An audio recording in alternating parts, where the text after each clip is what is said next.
今天咱们用莲藕做道非常好喝的养生汤，尤其是气血不足的女性朋友，平时可以多喝一些。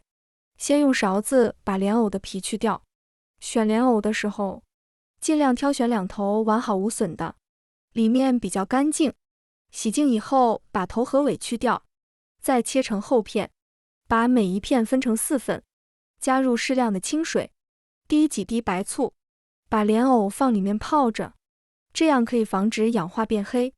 准备20克枸杞、30克红枣、30克花生米，好好清洗干净，再用吸管把枣核去掉。枸杞和红枣都可以起到补血安神的作用。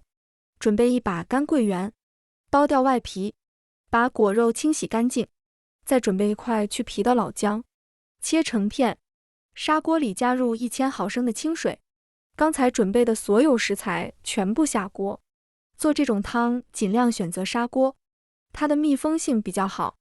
烧开后改中火煲10分钟，时间到了以后，放入2块老红糖，再次搅拌均匀，盖上盖子继续煲10分钟。莲藕的颜色已经变得微黄，汤汁也变得非常浓郁，这样就可以了。这种汤不仅非常好喝，也是非常滋补的。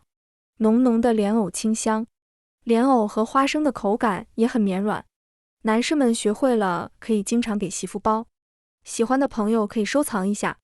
谢谢大家。